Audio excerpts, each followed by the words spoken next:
Assalamualaikum warahmatullahi wabarakatuh.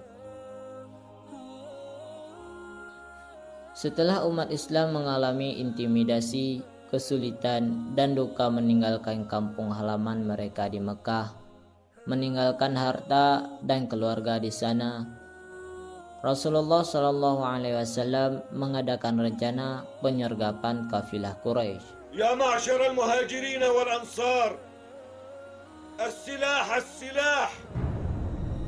عير قريش قد اقتربت راجعة من الشام، وفيها أموالكم التي حازوها منكم وقت هجرتكم من مكة ظلما وبهتانا، وقد ندبكم الرسول للخروج إليها لعل الله ينفلكموها. Hal itu merupakan respon dari permusuhan yang mereka lakukan selama ini. Para sahabat Muhajirin dan Ansar pun berkumpul dan bersiaga melakukan penyergapan. Namun, rencana dan persiapan matang bukanlah sesuatu yang pasti terjadi.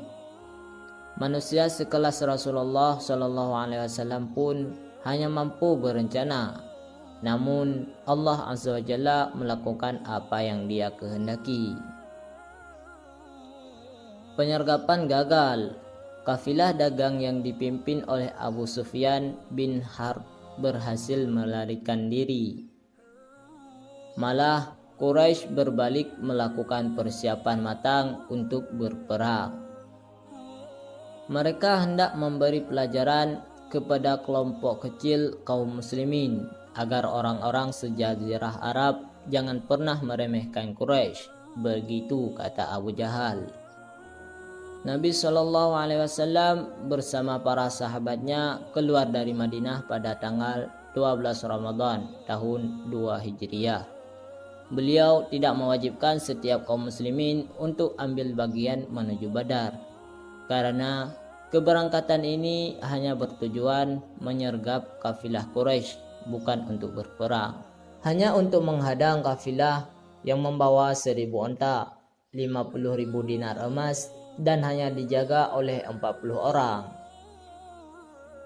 Tentu saja hal ini sebagai balasan dari perbuatan Quraisy yang telah merampas harta mereka selama di Mekah. Namun sayang, rencana ini berhasil diketahui Abu Sufyan. Ia pun mengubah rute kafilahnya. Mengetahui pergerakan umat Islam dari Madinah, Quraisy segera menyiapkan pasukan besar untuk berperang.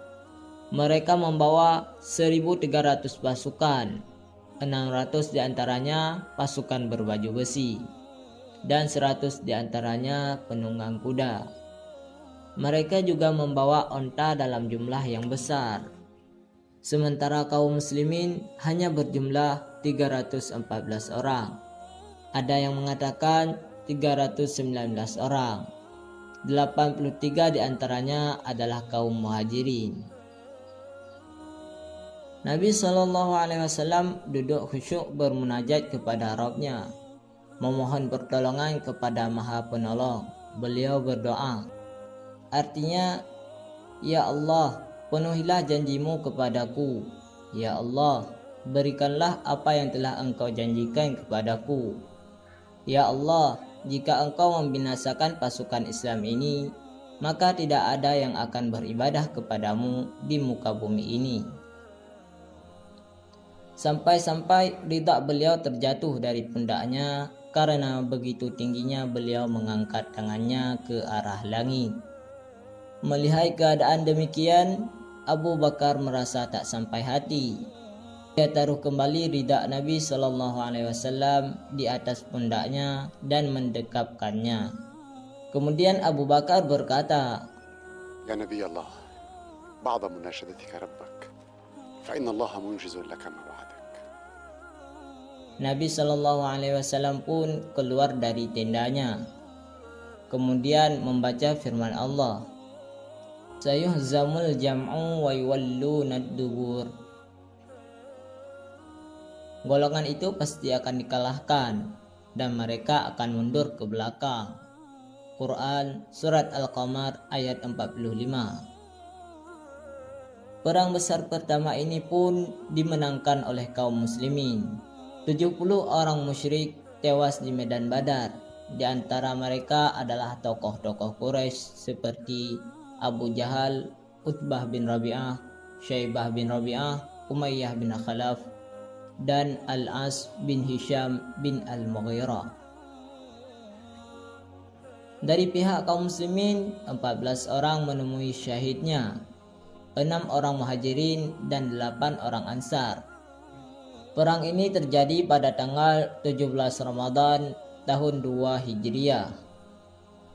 Kemudian, kemenangan ini benar-benar berdampak positif terhadap kaum muslimin. Ini merupakan hadiah dari Allah atas kesabaran orang-orang yang beriman. Orang-orang Arab pun segan terhadap negara Madinah. Sebagaimana juga orang-orang Quraisy tidak lagi meremehkan kaum muslimin dan terus-menerus menganggap mereka lemah.